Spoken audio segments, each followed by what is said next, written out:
The Couch is proudly supported by Palace Cinemas, Elite Audiovisual Productions, Crown and Andrews Board Games, fun for the whole family, and Scoot Airlines. Escape the ordinary, fly Scoot. Hello Australia, welcome to episode 639 of The Couch. We have got a big show coming up today. Let me tell you who's on the show. We've got Luis Ribeiro coming in. He's going to perform for us. He's from a TV show called Little Big Shots on the 7 Network. We get to meet him today. Mark Byrne is coming in with a friend of hers from Rua. We'll find out what they do in the community. Later on, we're talking to the directors of a brand new festival that's actually not brand new, 3 years old. It's called WA Unlocked, and we've got the finalists in today, and we'll look at their movies as well. Mop Top's Hair Care is coming in, and we'll tell you more about that one. Ailing Blackmore is coming in today. She's from the Australian Red Cross. We'll talk to her.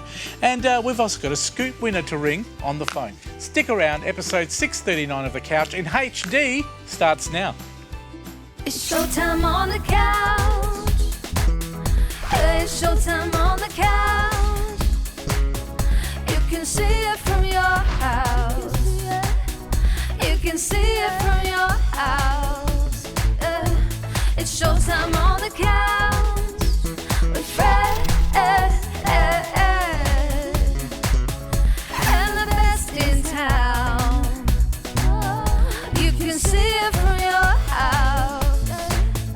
Yeah, it's showtime on the couch.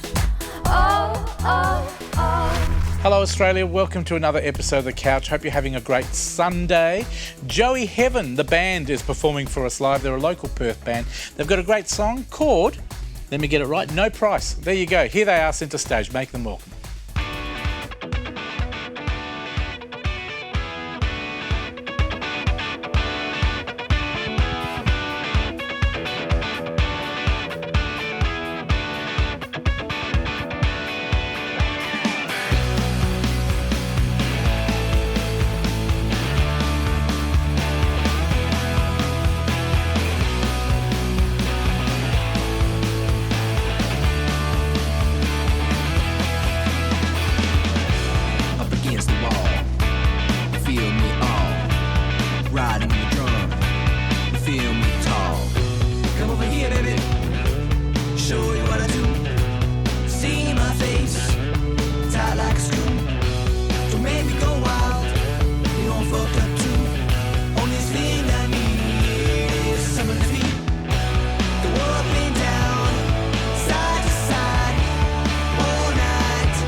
There you go, local band Joe Heaven performing for us. And they're coming back at the end of the show to perform for us again, so stick around for that one.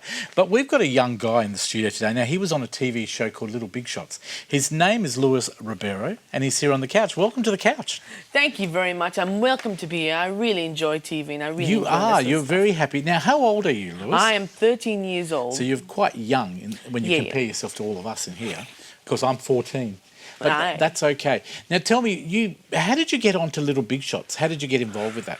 Well, really, Well, Mum sort of pushed it a bit. I think before it was aired, it was called something, a talented kids show. And they contacted Mum about that. Yep. But then it just went quiet for a while. So how long have you been performing and into your music, guitar, harmonica, playing the piano? I've been doing that for piano about 3 years, guitar about 2.5 years, harmonica about a year. So what is it you love about music?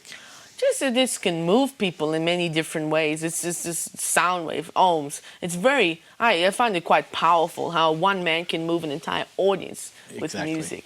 Now, who's your favourite artist? Because I know you like Elton John. Oh, multiple. And Elvis as well. Multiple. Is there one that you sort of hold higher than the others? Look, there's multiple. Look, like for guitar, I love Tommy Emmanuel. He is my absolute Amazing idol. Australian. And who's the other? For piano, I like, people like Memphis Slim and Elton John, like you said, the rock and roll, Jerry Lee Lewis, all that. And harmonica, I quite like Little Walter. Amazing. He's blues harmonica. Does Mum and Dad or anyone else in the family have a craving for music? Yes, Dad plays drums and he sings. Yep. And Mum dances and she sings. And So even they're all Nonna. entertainers. Yeah. Fantastic. And even Nonna, did you say? Oh, yeah, Nonna, she does lots of Nonna's singing, usually sing, of course. Yeah, all the Nonna's old sing. songs, isn't it? Yeah. Tell me, between doing the audition, run me through the period. So you got picked up for an audition. Did you have to go to Sydney or they did it here in Perth? I had to go to Sydney for that. Yeah, that was a And lovely what trip. did you actually get to meet the host Yes, I got to meet the at host. the auditions? Yeah. And how was that? Did you was it exciting? Was it scary? Was it difficult? Well, look, for me, back then it was sort of difficult because, it was so fast. Like a week, I had to fly out there and I had to do that. I'm watching some footage of you there on screen. Oh, okay, now, okay. I love the outfit. Oh, You look I pretty love it. professional. You look a lot older with the suit and everything. Oh, it's a brilliant outfit, actually. It's quite comfy, too. Tell me, how long did it take you to record Little Big Shots? Because once you got selected, how long were you in Sydney for the show? Took me about a week of filming. Really? A whole week of to do filming. one episode? Yeah, so I stayed in Sydney for a week. Was it good fun? Yeah, it was brilliant. Did you have Mum and Dad with you? Yeah. Mum, Dad, and Nonna. All three of them? Mm-hmm, you the had whole good, family. good people to look after you, didn't you? So if you had to sum up the experience in Sydney with Little Big Shots, how would you say it went? Brilliant. I quite enjoyed it. I learnt a lot too about what happens in between the breaks and, they would go chuck peanuts around and food for people and there'd be a comedian. Yeah, a warm-up laughing. man. Yeah, warm-up man. person, yeah. And it's a lot different. Obviously, you recorded that in Warner Brothers Studios. Warner Brothers Studios. In Sydney. And would you do it again? Yes, I would. Because how long ago was it that you actually That was appeared? about 2 years ago. Wow, perhaps. such a long time ago. I was about 11, so I'm 13, so 11, yeah. When you were interviewed by the host, what did he sort of ask you? What sort of stuff did he ask you? Well, sort of like how old I was, what my name was, of course, and how long you've been playing for, and sort of comedic little jokes, Did you make any mistakes that they had to stop and re-record? Or were you a true professional? I did in one take my playing. Yep. I mean, yeah, they came back and edited because originally it was like 30 minutes of filming. Oh, then they wow. had to cut it down to. Because I've watched her rehearse here. I reckon you could play forever.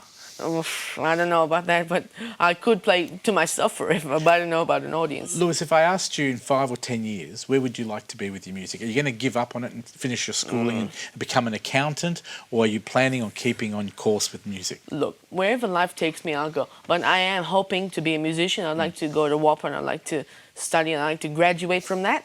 Have a ticket to say I can play music. I'd like to go around the world doing it. When you finished Little Big Shots, come back to Perth, did everyone recognise you? People came up. Actually, all the girls finally, you were very popular at school, and all the girls wanted to talk to you, and even the boys wanted to talk to you. Everybody. No, but the time it took to air was about maybe a month. So you did the show, and then a month later you appeared. So maybe could you a couple tell of people or months. not? No. You were Something that I had sworn to to keep secrecy. hush-hush, but mainly sometimes maybe a little bit on my family so we could watch it all together. What do you reckon would be the biggest thing that you could do in your career? Like, what would you like to achieve? I mean, you've seen Elton John, you've seen a lot of artists performing. Is there something that you'd love to appear somewhere or do a concert? What can you see yourself doing in the future? Well, look, stardom would be the main thing, and You wanna having be my a name star? remembered forever. And I think among you will music. be. You're an amazing young guy. I know that they're giving me the wind up. We've got a couple of minutes to go. Would you be able to show us how you play, or let us listen to some of your beautiful guitar work? All right, Because you brought it in with you. Now, Lewis, are you appearing in Perth anyway? Can people come and find out about you? I'm going to this Fremantle. I can't remember. It's a blues venue in Freo. Is it going to be on your Facebook page? Yes, it'll be on my Facebook page. When's that going to be? Do you know roughly? What month? Maybe, I think in another few weeks. A few weeks, so maybe June, May, June. May, June, that Beautiful. sort of thing. All right, play some music for us. All right. You're going to tell me what it is, or is it just going to be impromptu? I don't know what I'm going to do. Go for it.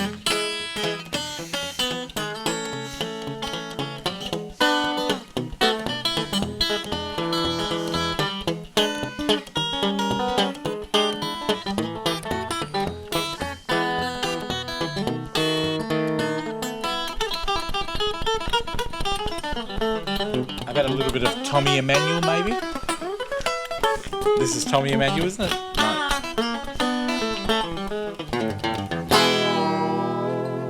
Love that twang in the end. And you also, you love the guitar, electric guitar here today, but you also do the harmonica. Yes, Can I you play do. a little bit for us? Yes, Now, absolutely. who do you look up to in the way of harmonica? Who'd you say it was?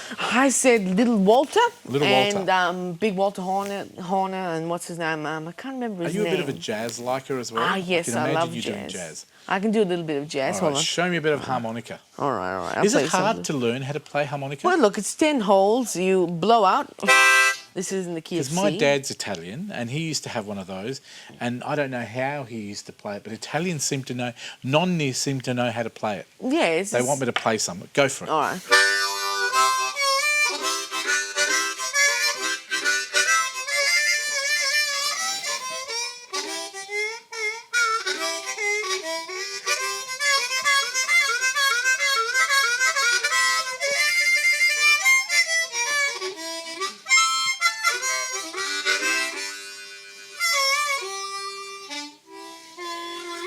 Fantastic. Give him a round of applause in the studio. Thank Come you on all through. very much. Yeah, we'll all clap because you've I done love really it. well.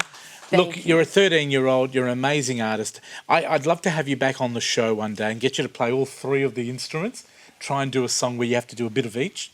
So that's a challenge for you to practice I something. could do this and that and piano, but not at the same time. Not I at the could same do, time. I mean, I could play harmonica and have guitar going. We have set up your piano organ over there in the Mm-hmm. centre stage. What are you going to perform for us today? Well, I'm going to perform you a little bit of Roll and Pete Yep. and my own composition called Ferry Lewis Boogie. All right, just before you go, give us your Facebook page for those people who want to Yes. follow you. All right, people, my Facebook page is Lewis Ribera and my Instagram page is Lewis Ribera again. Pretty Let's pop easy it to up. We'll pop remember. it up on screen All for you right. again. Say it Yes, again. just say my Lewis Ribeiro is my Facebook and Instagram is Lewis Ribeiro. Same thing. Yeah, Beautiful. Thank you remember very it. much. Now, if you just want to go offset, Yes, you yes. can walk in front of me. It's all good. There you go. I'll let you walk through. Bye-bye. Now, there you go. That's Lewis Ribera. He's going to perform for us in a couple of seconds' time once he sets himself up. Thank you very much for being on the show. He's a wonderful talent. He's only 13-year-old. Here he is performing centre stage for us. Not even a rehearsal. Lewis Ribera.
gal that lives up on the hill.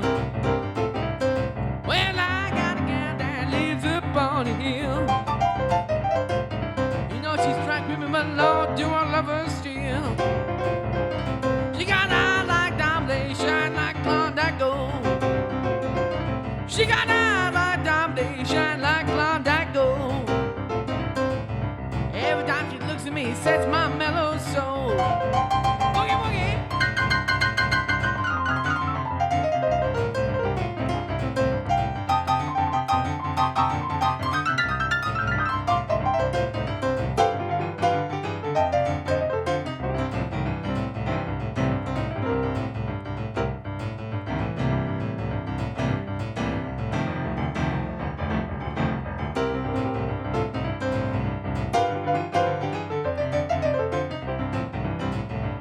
Well, you so beautiful, you gotta go someday. Well, you so beautiful, you gotta go someday. All I want, baby, a little more love before you go away. Pretty baby, gonna leave you by yourself. Whoa, yes, pretty baby, gonna leave you by yourself. Well, you mistreat me now, baby, you can mistreat somebody else.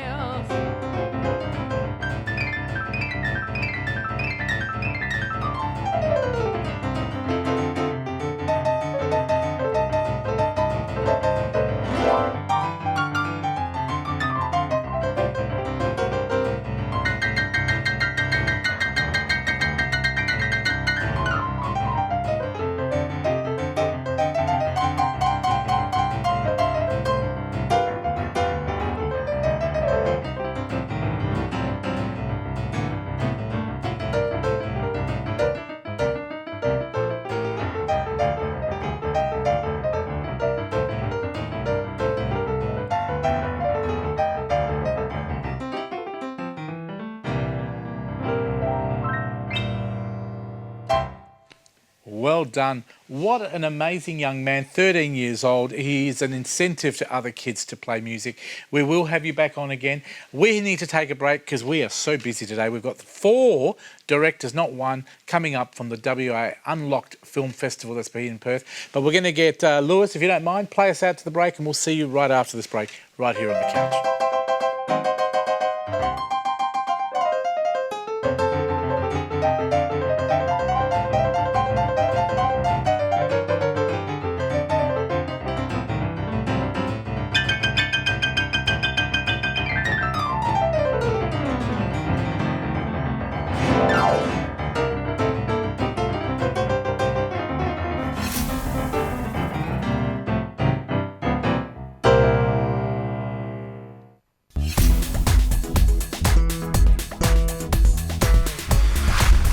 Welcome back to the couch. It's always nice to promote local musicians, artists, directors, filmmakers, TV people, anything at all, anything that takes into the arts here in WA, because we've got a talented group of people that are working here in WA and a lot of kids that are wanting to maybe progress into movies or television, a lot of adults as well. I'm going to introduce you to 4 people that are directors of their own movie. They're part of the WA Unlocked Festival 2019. Now, the festival, I believe, has been running for 3 years. It's all about bringing back film to our local people and making it part of the community and giving these wonderful people somewhere to go with their ambitions when it comes to movies. I've watched the movies. I was actually one of the judges on the this movie festival. But let's introduce them first. We've got Ruby Darch. Welcome. And now Ruby's film is called Pretty Face. Mm-hmm. We've got Stephen Kerr.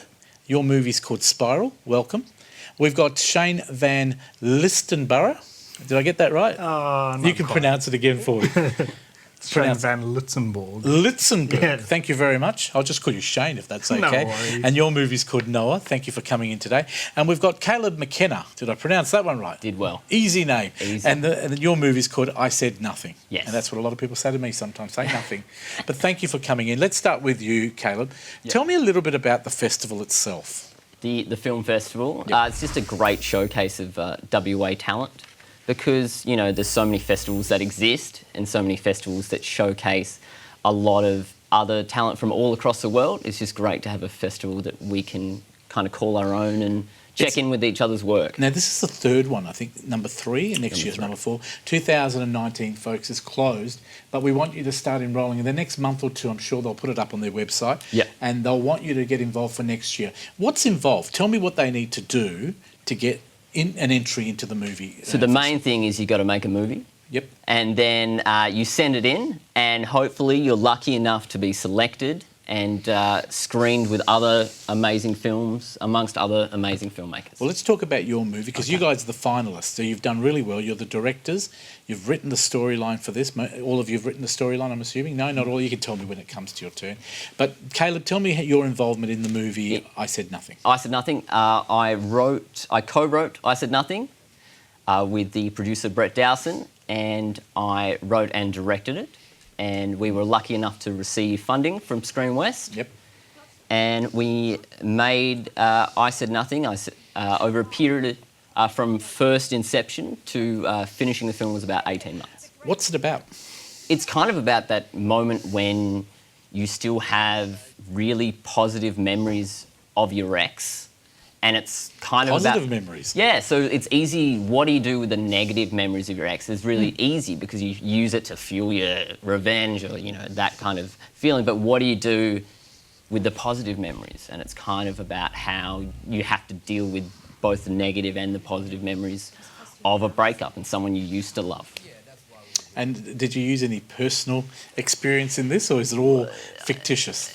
It's there's a few touches of like personal lives between myself and Brett, but at the end of the day, you've got to make a really compelling story. And if you just put your life in the film, I don't think it's going to be as interesting. So you've got to make something dynamic. For you, how do you see the film industry here in WA?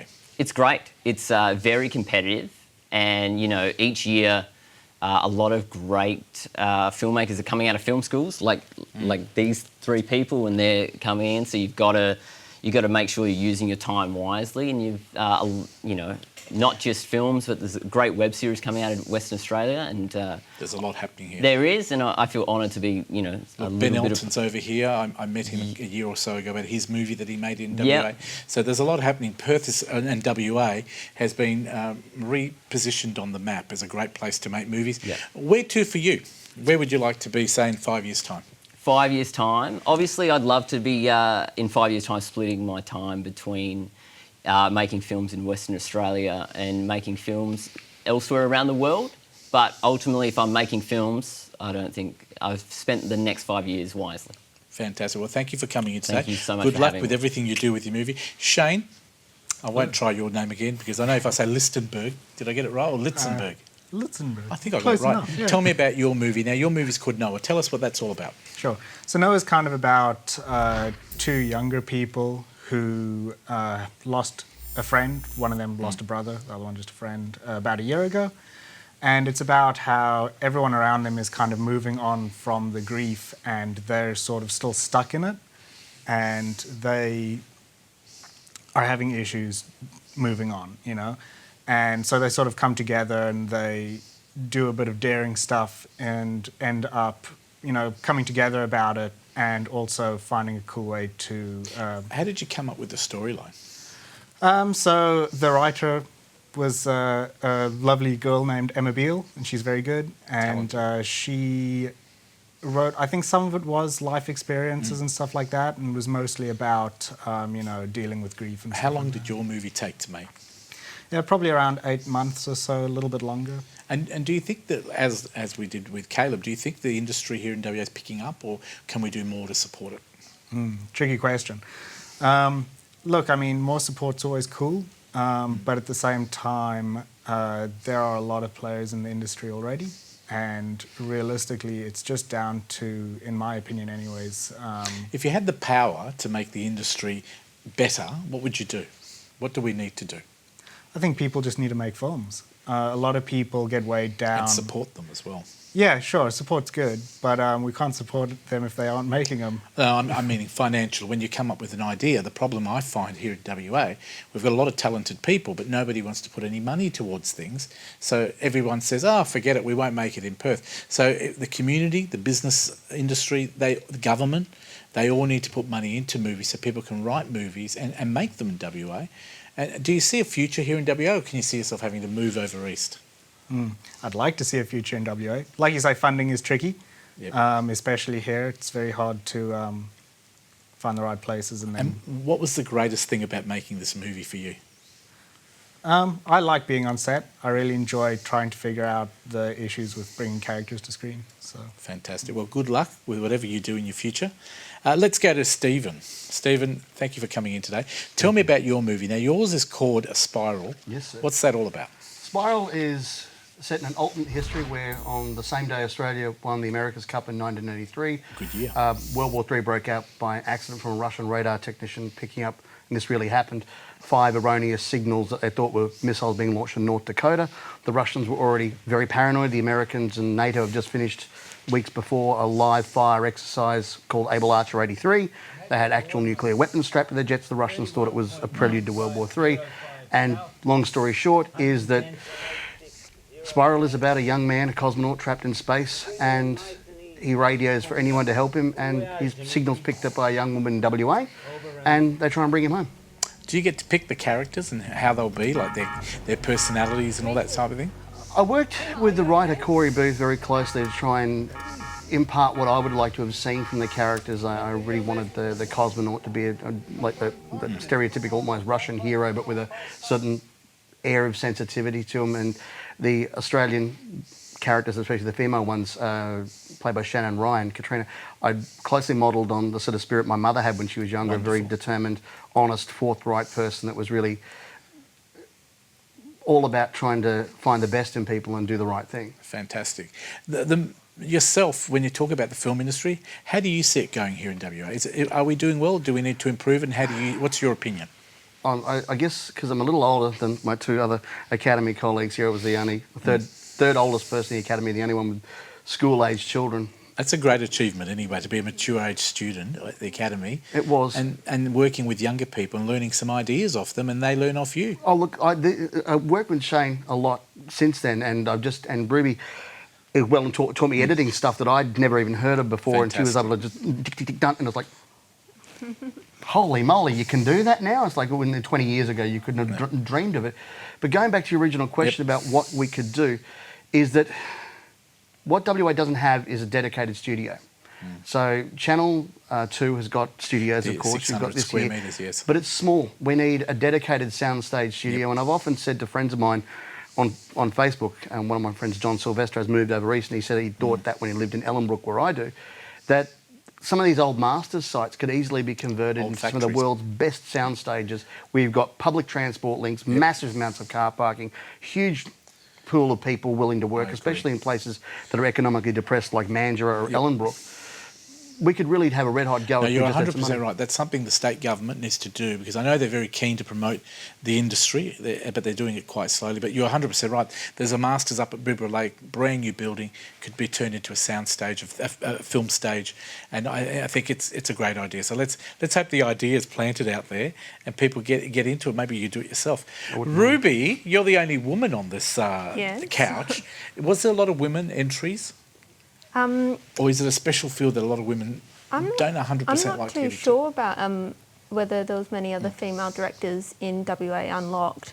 I know in the WA Screen Academy, where I studied with these two here, there was a balanced gender equality in Fantastic. directors. So there was 3 female and 3 male. Tell me about Pretty Face. What's it about? So Pretty Face is the film that I directed, and it's about a girl's journey, Lucy. She's wanting to be in a band in a singing competition, but her mother's really pushing her back, being quite a stage mum. And it's all about that struggle between her wanting to move on in her life and break free from her Any mother. reality in your own life, or is it completely... Actually, not too much, because it was written by someone else. But it really did relate to her life, so I had to sort of find a way to put my perspective on her story. Is it hard to take somebody else's script and make it work, or is it easier when you write it yourself? It's quite difficult, actually, and that was sort of one You've of done well. Thank you. One of the struggles I had, but you'll have to do that in the future in the industry. So it was a really good challenge for me to do that. So I really enjoyed doing it. Talking about the industry, how do you think we're going here in WA and what we can do to make it better? Well, I sort of have the same opinions as these guys. I think, you know, a soundstage would be amazing, and more funding. And I think as well, supporting different ideas. I do quite a lot of experimental films, so you know, funding from art areas as well could be really cool. Do you know, I know we don't have a lot of time, but it'd be awesome for you guys to maybe consider this, maybe keep working on your films, and I'd love to give you a segment on the show where we actually highlight new ideas for films, even show the trailers, and help you getting some funding out there as well. So have a think about it any way that we can help you. This is television, of course, which is opposing to film. And it is interesting. I've always been the type of person that says, oh, it's a bit hard for students. A lot of our students are from TAFE and they do study film, but there's not usually a future in film and there's not much TV anymore either. But I give it to you. I give you credit for what you've done. Are you all, I know we have to wrap it up, but are you all going to be moving on to new projects? Are you all working on films? You're not going to give it up after this one? Yep. No? We're all working on Any new exciting products, projects coming up that we need to keep an eye on? I got one. Yep. Go on, Steve. Well, it's a bit of an urban legend in the Perth indie film scene. It's a reboot of something I did a few years ago called Hard Vacuum. And it's Hard Vacuum. I'm not going to say any more than that. People who know of it know of it. Yep. And it's a science fictioner and it's like look out everything for I it. do, completely ambitious. Well, I'll tell you the website to look at if you want to be part of the festival next year. It's called the WA Unlocked Film Festival. The website is www.waunlocked.com.au. It's on screen right now. This year's closed. We've had the screening of the movies. We'll announce the winner in the next couple of weeks. But congratulations to all of you to getting to where you have. Your films are finalists. That means they're pretty high calibre. I know because I watched all those films that were sent to me, and I know that you guys did really, really well. So thank you for coming in today. Best of luck. Keep us informed because we'd love to have you part of the show if we can help you promote you. Okay? Thanks for having us. Well done. so Thank much. you. And I know they're short of time because they've got other places to be as well. But we'll be back with more of The Couch right after this. We're talking Rua and Red Cross. And we're going to give someone a trip overseas thanks to Scoot. See you then.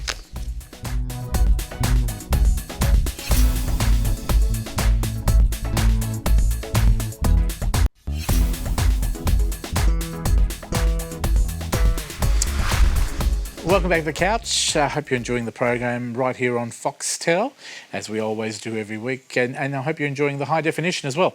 Now, we love promoting community services here, organisations that do amazing work in the community.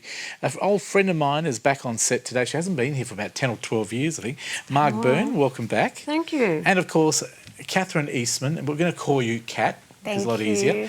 Of course, Kat is an advocate for the company called Rua, or the charity called Rua. And, of course, yourself, you're a coordinator, community worker, Marg. Coordinator, community worker. Tell me a little bit about Rua, for those people who, like me, didn't know you existed but do an amazing job in the community. Tell us what they do. So Rua has a number of streams that they work in. They have a homelessness, mental health, family violence, and they're the three main streams. And I work in the family services in the family violence section. I've got a list here. I tell you what, you do so much work. You provide support service in areas of housing and homelessness. You also have a team that works in 11 offices in Perth, Geraldton, Albany, and directly at our client's home on the streets as well, which is amazing. Each year you open your doors to programs for more than 4,000 West Australians, which is amazing. You offer single point entry for people seeking advice and services for complex issues. Rua is an accredited service provider, having recently achieved certificates of accreditation against national safety and quality health standards, and we're also adapted for community services and national mental health standards as well. Rua is actively participates to shape the social services sector in Western Australia. You are amazing. You're an advocate for 10,000 West Australians who are homeless. You're also you look after 1 in 6 women who experience family and domestic violence, and also 1 in 4 people who suffer mental health issues. So it's a big job. It's a big job. And the Voices for Change is a very special project. Okay, now do you want to tell me a little bit about Voices for Change, or should we talk to Kat? talk to Kat. Kat, tell me your understanding. Tell me your involvement first with Rua, how you got to be involved. You're an advocate now. Yes, I answered a newspaper ad. I just need to tell my story about what I've experienced with family and domestic violence in the hope that that will allow other survivors Can you tell us a little bit? I don't want to bring up bad situations, but if you could tell us a little bit, people can, in the same position, may go, she's given me some inspiration. I can maybe get the courage to go and get help. So I was in a very physically violent relationship for about 12 months. And 2.5 years ago, I was able to get out of that. And the process of healing for me was about seeking therapy, joining a women's group, exercise, and now advocating has given me a validation to my story, and it allows other women to hear it and hopefully feel brave enough to come forward and tell their story. How has the experience made you trust people? Have you lost the faith in people, or have you restored it?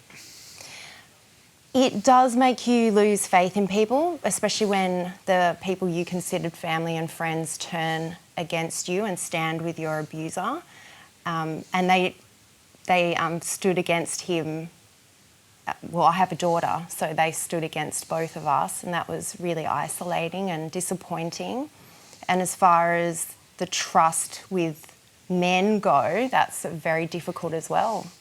Is it hard, obviously when it's a partner, and I haven't been through this, but I'm just feeling what I think it may be like. It'd be the worst type of trust failure.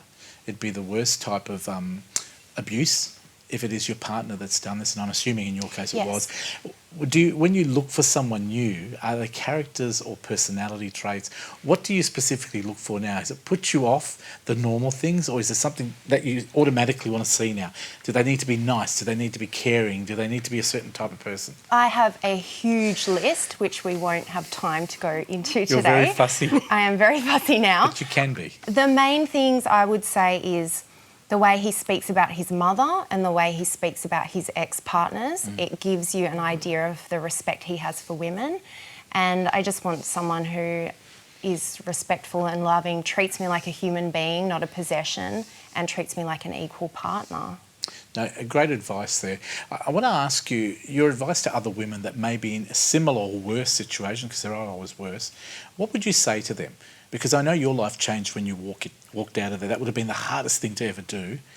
But what advice do you give other women or other men? There could also be men out there facing the same things. What would you say? Absolutely. So get in touch with domestic violence services or the helplines that can show you the right direction to go to, give you a lot of advice. They can encourage you. Most of all, just make sure that you feel safe, because the most dangerous time for women leaving an abusive relationship is the most dangerous time for them is right when they leave. So if they don't feel safe enough to reach out and find services, they have to. What are the signs? As a friend, what should I be looking at if I've got a friend that may be in your situation? What are the signs that we miss? It can just be simple things: jealousy, controlling behaviour, controlling the way she dresses, looks, her Talks to friends, if he doesn't want her visiting family, small things like that. It could be very simple things that people overlook as everyday situations. Now, you've got a young daughter, teenage daughter these days. How's life changed for her? How are you as a mum with her? Are you more careful? Things have obviously got better. Did you go through a bad time with her? Absolutely, because I was suffering extreme mental health issues. I had PTSD and depression. I was fearing for my life, so I was living in a state of terror for 12 months following leaving the relationship. Raising her is, raising any teenager is challenging, but one that has experienced the trauma of domestic violence just makes it more so. I'm always talking to her. Is she more supportive? Is she supportive of you? She was initially.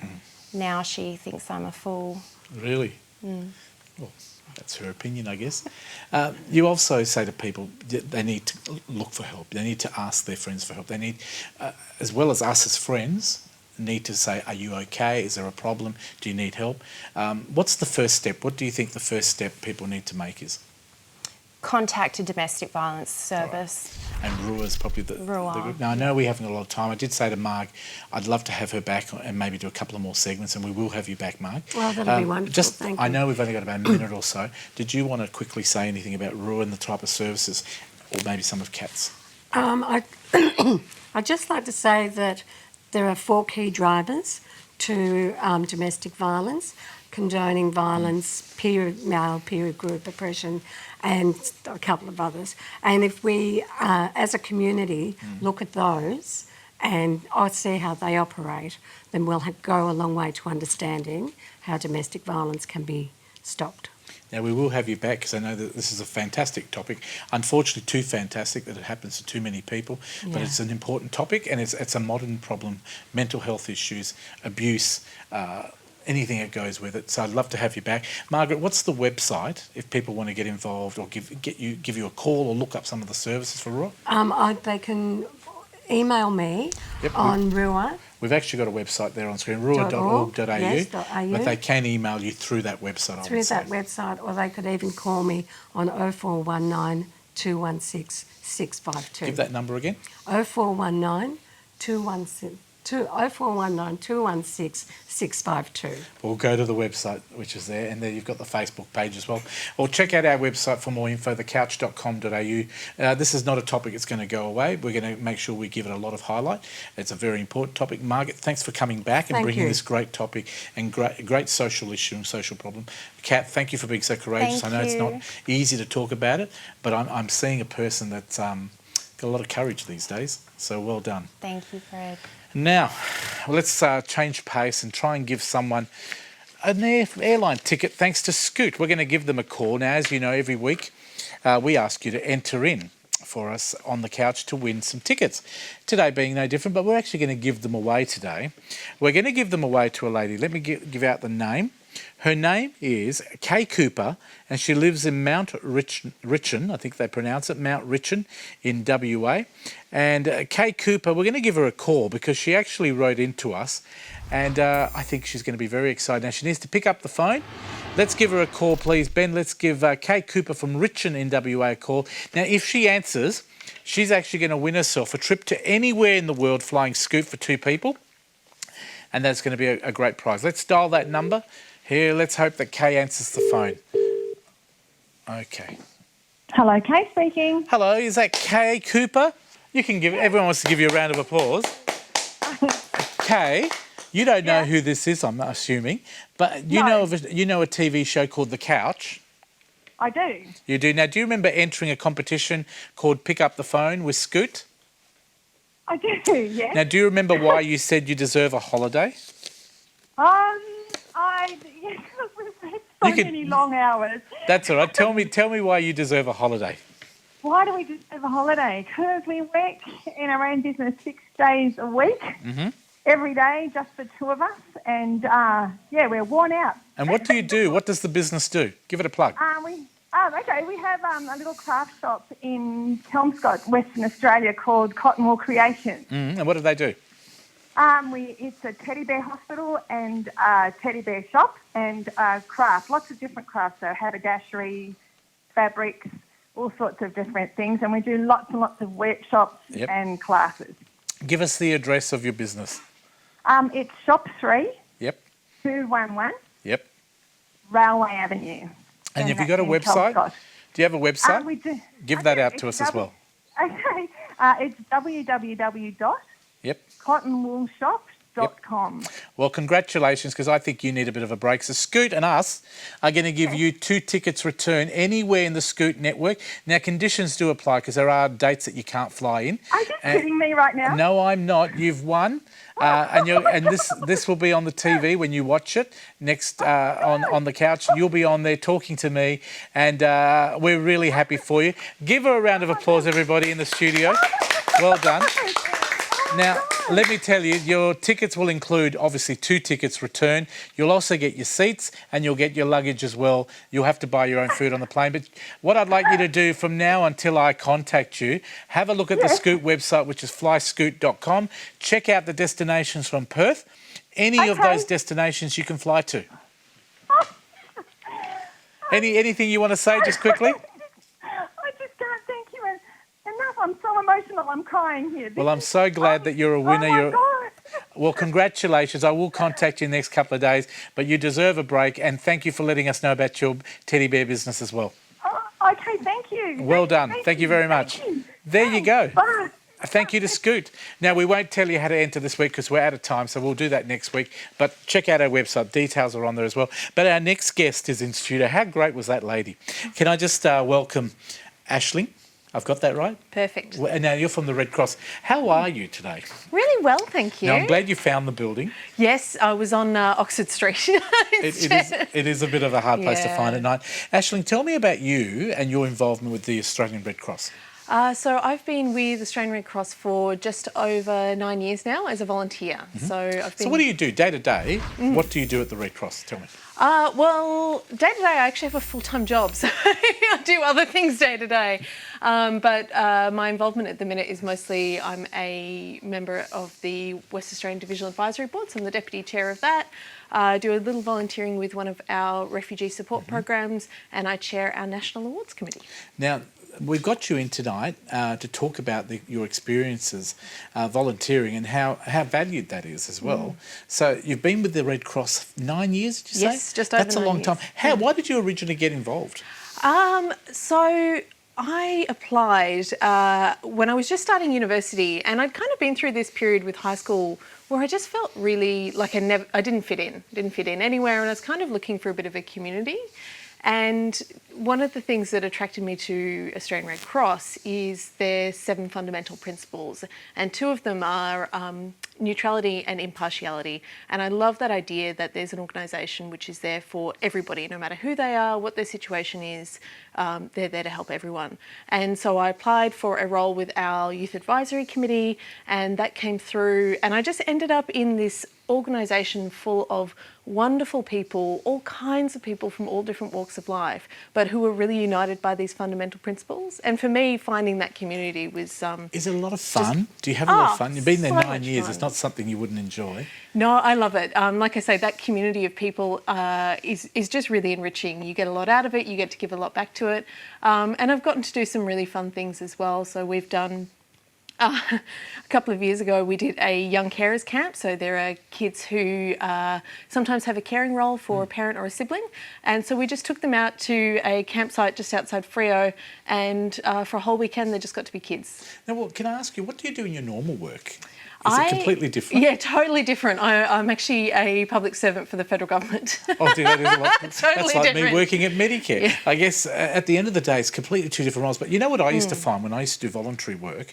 There's a different type of feeling with voluntary work. One, because you do it because you love it. It's not about the money. Whereas with paid work, you do it because you have to do it and you get paid to pay your bills.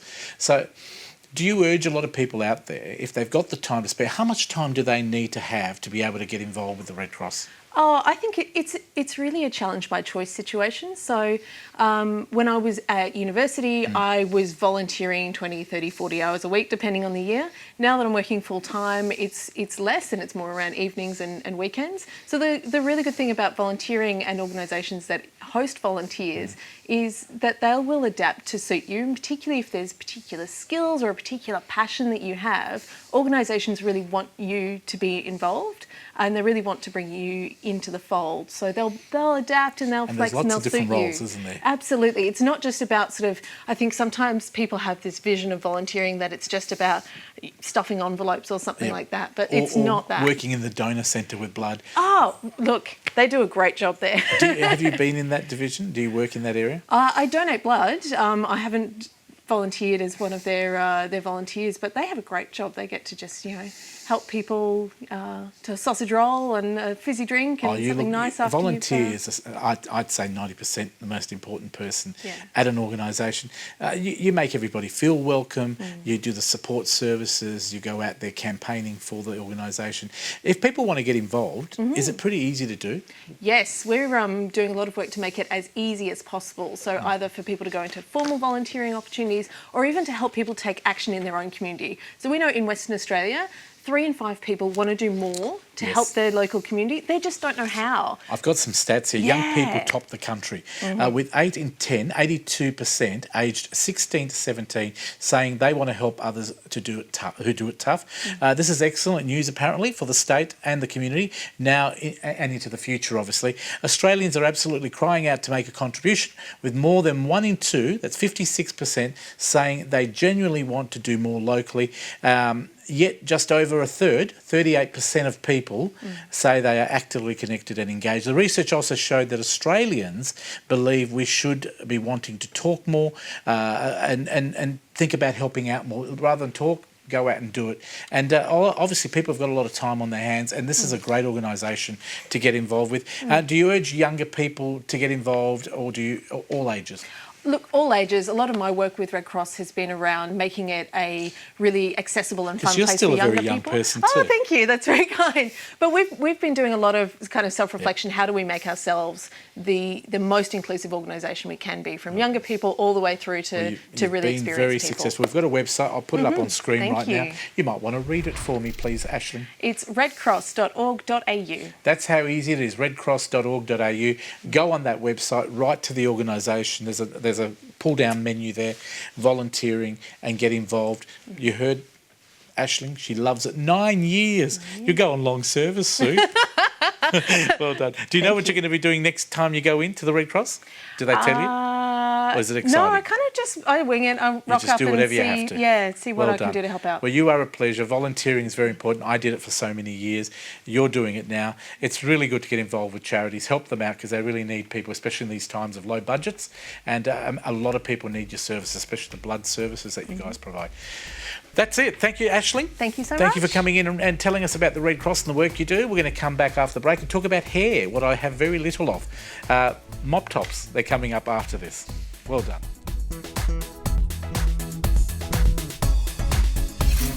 Connect with The Couch online through Facebook, Instagram, and YouTube.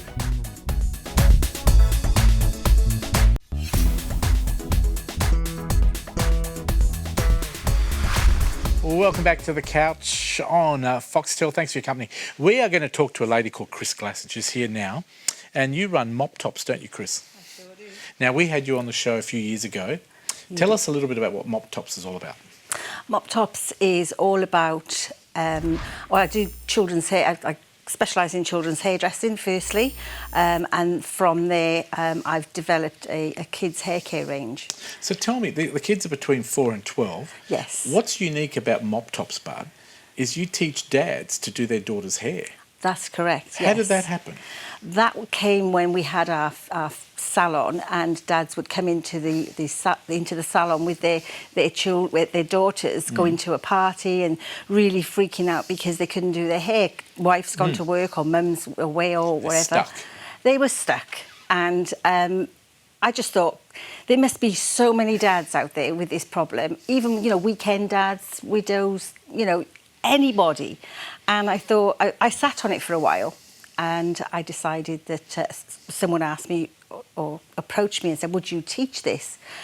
And yeah, I just, as I said, I sat on it for a while. You probably thought it would take a couple of weeks over and done with. Yeah, I did. How many years are you doing it now? This is, we're 3, nearly 4 years now. And have dads grasped the idea, or do you still have to drag them in kicking and shouting?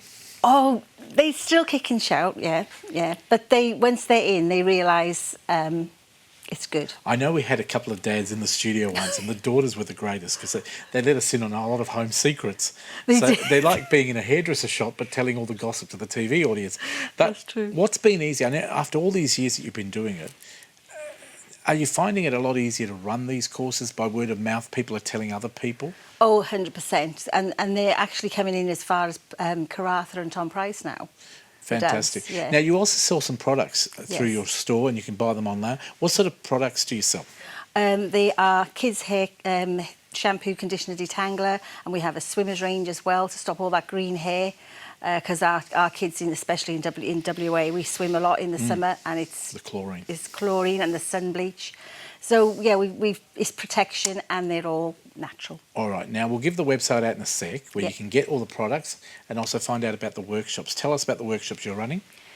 We've got another workshop coming up now on the 26th of May, and it's in Wangara, and What time?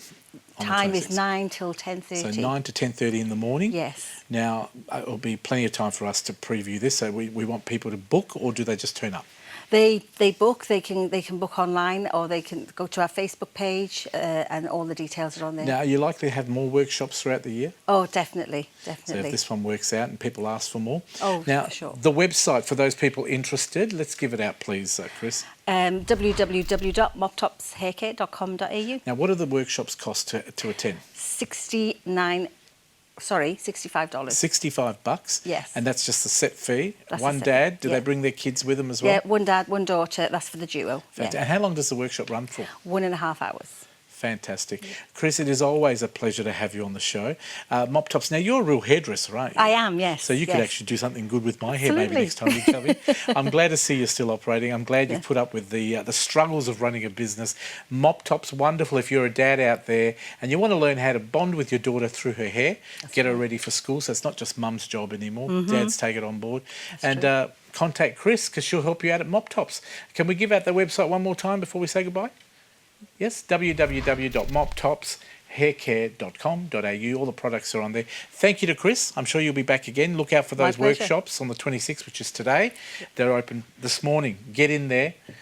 Give them a call. Now, this would have gone out a couple of days ago. Go online, ring them up, and organise a spot at the workshop. That is it for now. Thank you to Chris. We're going to close the show today with Joey Heaven, a fantastic band. The song is called I Know, and until I see you next week, I know you will enjoy the show. Bye for now.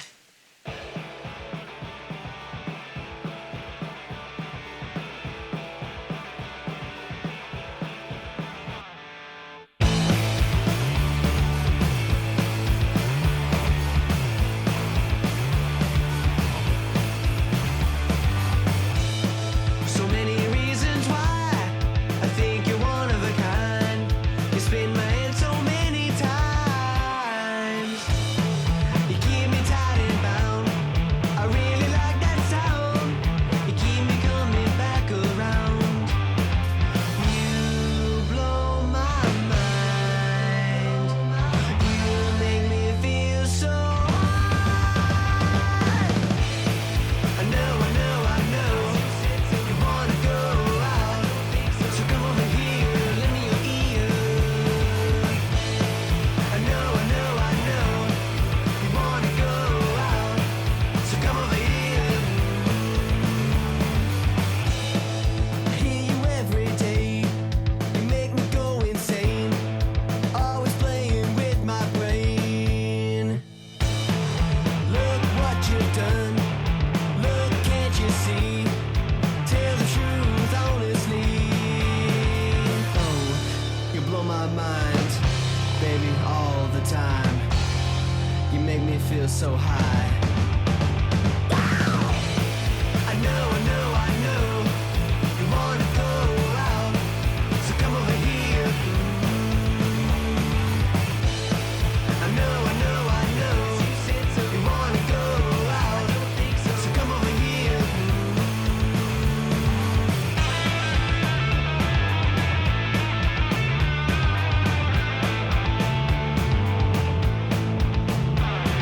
You blow my mind, baby, all the time. You make me feel so high. I know. You wanna go out, so go over here.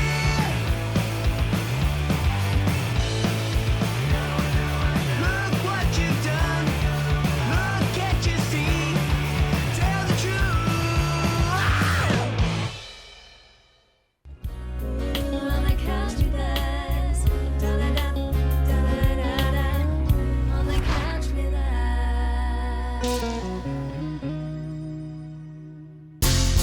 The Couch is proudly supported by Palace Cinemas, Elite Audiovisual Productions, Crown and Andrews Board Games, fun for the whole family, and Scoot Airlines. Escape the ordinary, fly Scoot.